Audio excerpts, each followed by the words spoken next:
This is a quote from Robert Owen, who is the first guy to really push towards public schooling and kind of the modern idea of public schooling.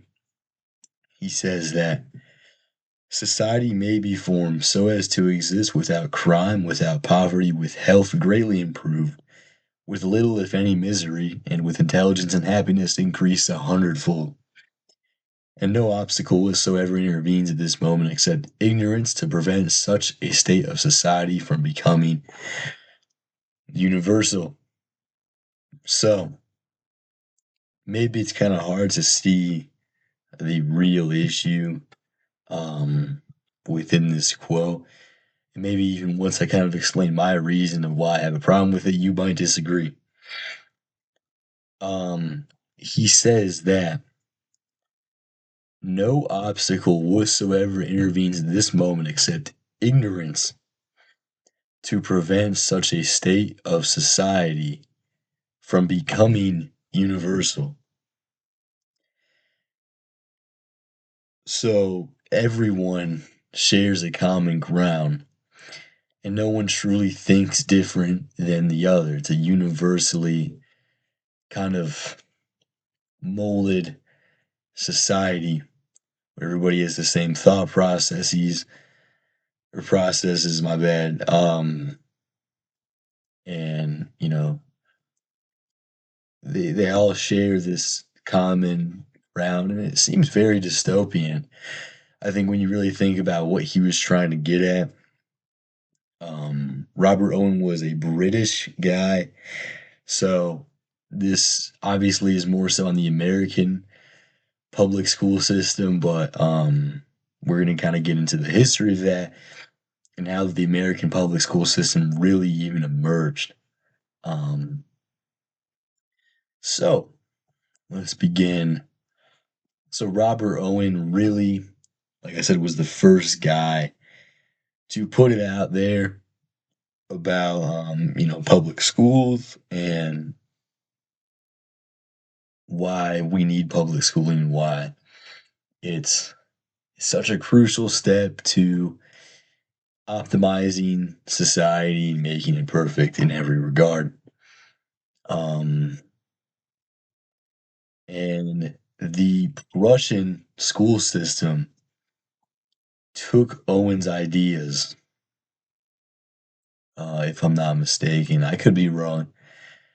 At least, wait, no.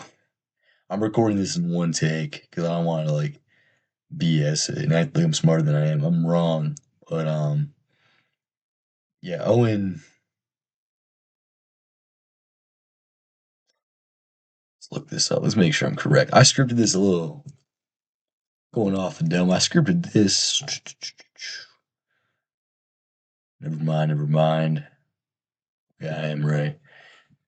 So if I'm not mistaken, yeah, the Prussian school system took Owen's ideas in the early 1800s, early to mid, or really more so early, and began to form a structure of schooling that seems to resemble America's school system today in a very similar fashion, which is kind of odd because the Prussian school system of this time is, I would say, very frowned upon. Not very, but it's frowned upon generally in terms of like people who know it, people who are kind of in this field of education and history and all that. This early Prussian school model was and is not looked at as an ideal way of structuring school. So basically, they had three different levels of schooling. So you have like your like big academy guys, and this is for like the intellectuals, the guys who are really going to do something in the field of science, the arts. Then you have your secondary school. Then you have the Volksschulen or Volksschulen. Um, I could be pronouncing that wrong, so because I'm not I don't really know German that well. I think it's Volksschulen. And many people say that it indoctrinated children with a strong sense of patriotism to a very extreme end. History was kind of what was mostly taught. I'm not going to say only taught because that would be an exaggeration, but it's really not too far of an exaggeration, unfortunately. And at the end of the day, after completing this level of schooling or this kind of broad, yeah, this level of schooling, the students, for the most part, were illiterate. They could probably read somewhat, but functionally, they're illiterate. They're not being prepared well in that regard because they've just been indoctrinated and oppressed, and that's what they want. They want, there's this strong focus on militarism at the time, and they just want their kids to have this great sense of patriotism, rather than truly educating the children. So indoctrinating them into what they want, right? You know, I said it's very similar to the American public school system. I'll leave it at that. And I think this is maybe more of a tinfoil hat conspiracy, but I think this is pretty similar to today's major focus on STEM. STEM is really all the rage, especially in elementary and middle school. Um, even a school I went to, which was like a charter, and it was a lot better run than usual. It still had this kind of bigger emphasis on STEM than I think really ever before. I think part of the reason this is because they want to really push the evolution, the Big Bang, and godless world, the godless universe, and they want to make it make sense to all children. I could do a video on evolution. I'm not a scientist, but I could do a video on evolution and why I think it's not completely missing the mark. I do believe in adaptation over time, but I think there's also a lot of other issues with it. So if you guys want to see that, make a request, comment, whatever. Um, and oddly enough, with this in mind, going back to kind of the indoctrination, um, the Prussian, or I guess, yeah, Prussia's ties to the American education system are a lot closer than many, if any, people would really assume. And it's interesting once you really kind of get into the lore of this, like, you realize that America took a lot out of Prussia's book, and Horace or Horace, probably not Horace, Horace Mann,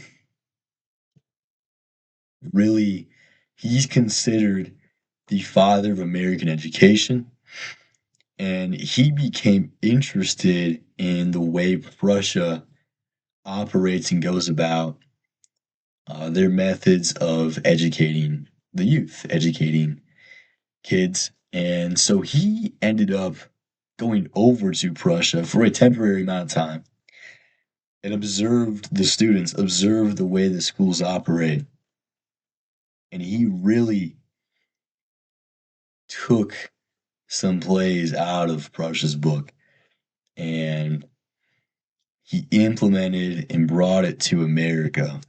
So America was kind of pushing for a large, I don't want to say large, but America was pushing for more public schooling.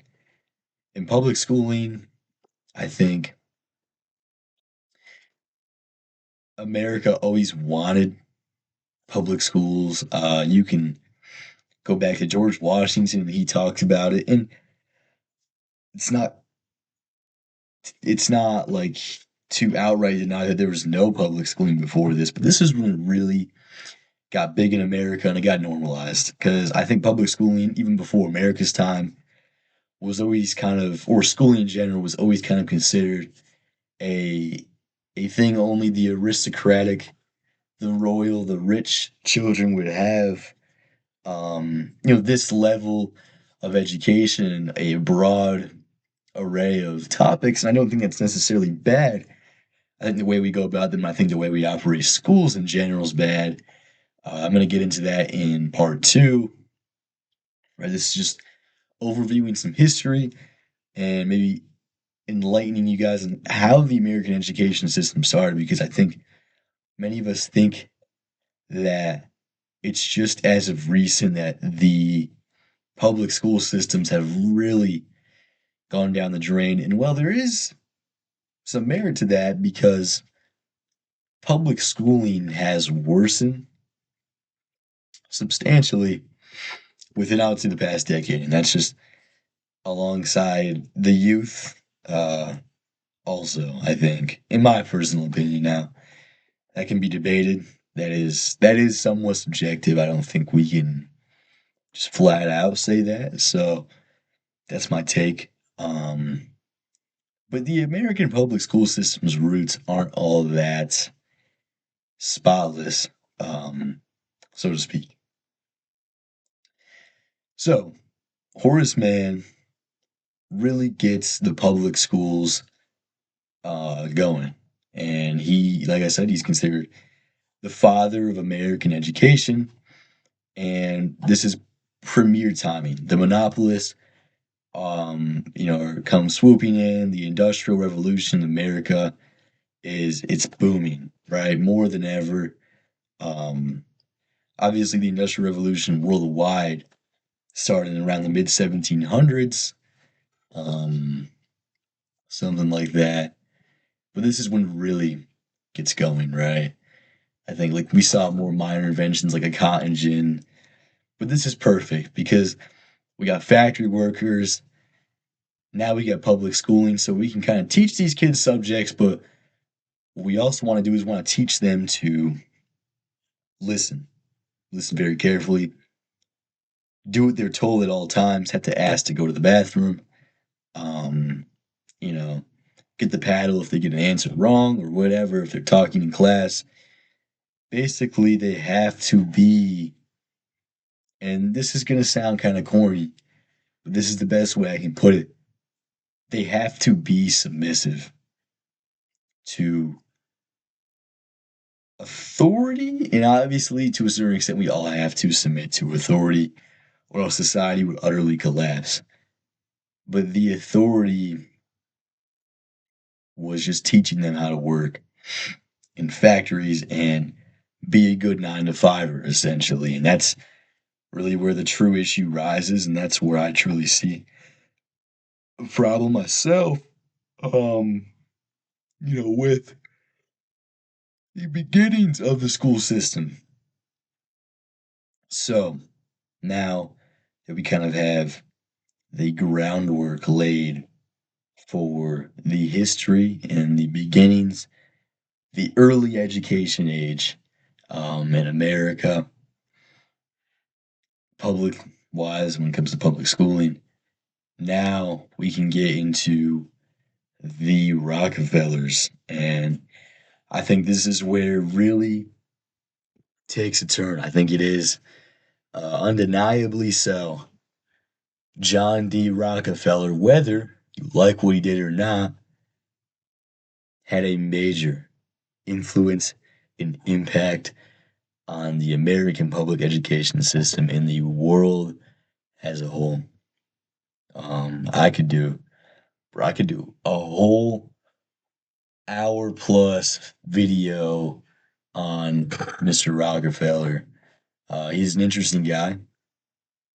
Like I said, whether you love him or hate him, I think more people as of today, this is just my speculation, have kind of grown to think he's a robber baron, rather than a great guy. And it's not to say all that he did was bad, but I think in terms of the school system, there were some issues. So Rockefeller, as with everything, he put a lot of money into the General Education Board. And with this, I don't want to say he ran the General Education Board, but the amount of money he was putting in, he who has the gold makes the rules, and Rockefeller had the gold. So I think on the down low, whether it be on the down low or whether it was more explicit, Rockefeller had a say in how he wanted the education system to be run. He's a big time donor. He's pumping a lot of money into the General Education Board. So they want that money. So, of course, they're going to kind of let him have some influence. And he pushed for a lot of the curriculum to have a more practical approach, essentially training people for higher education and training people in general for the workforce. And this is where it really starts to get kind of odd. And this is where I think the entire rat race really begins, because you're training people for college, you're training people for the workforce. College, right, is where you have to pay a lot of your student loan debt, and they make a lot of money off of that. They do. Especially public, institutions, but just in general, they do. The government makes back, and I think also when it comes to his push for just training people practically for work, he's making money off all the factory workers for the most part. At least in the oil industry, he has it on lockdown completely on lockdown. It's undeniable. And, he's found ways to get around, you know, antitrust and all this. So he's a big dog.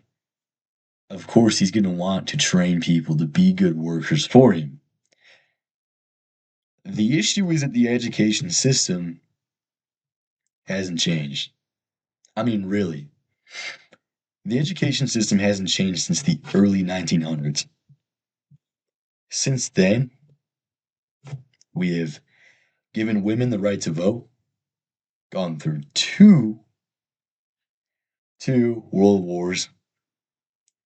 We have had, kind of the golden age of the 50s and, late 40s in America and early 60s. We went through Vietnam. We had the 70s and 80s. We had the 90s. We had the 2000s, 90s, 2000s, the technological, revolution begins. And now here we are. We've had the Great Depression as well. Don't forget the Spanish flu. So many historical events that are so critical towards our history as a nation and as a planet in general. Yet the American public education system still remains relatively the same. How does that work? Well, if it ain't broke, don't fix it. It was broken. It was conditioning people to become good workers for factories. I mean, do you realize that this monopolist age was designed to make the monopolists big money? They had such a huge influence in the economy and the government and everything. Nothing's changed. Nothing, I don't think, really will change all that much. And I hate to have a retreatist mindset because I'm a big fan of facing things head on, facing issues head on. It's not to say that I give up on the public school system, but the government runs the public school system. Um, it's not to completely diss on the government, but I think it's going to remain relatively the same just because the government's always had a hold of it. And you can draw your own conclusions from this video. I don't have to make everything so explicit for you. He also pushed for, Rockefeller, he pushed for longer school years, more closely monitored attendance. We see these as typical today.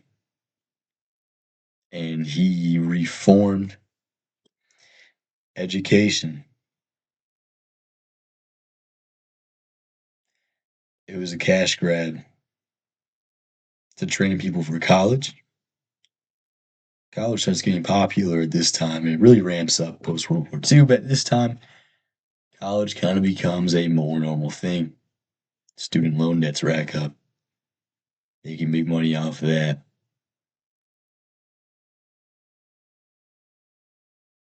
He made it to train kids for the factories, and nothing has changed. That's really all the history. I mean, obviously, this is an early history overview. This is part one. Part two should be coming this week alongside part three. Part two probably be tomorrow, honestly. Then part three should drop. I think Friday, maybe Saturday. Saturday, I think is more reasonable. And we're gonna go deeper into my thoughts. And I think the current issues that the public school system is facing. As someone who is a current, present day public high school student, and that's gonna wrap it up. So hopefully you got some info as we get into the other parts of kind of the interesting history and its ties to the oppressive Russian education system that is within the American public education system. Nothing has changed in over 120 years. But that's going to do it for today's video. And as always, God bless.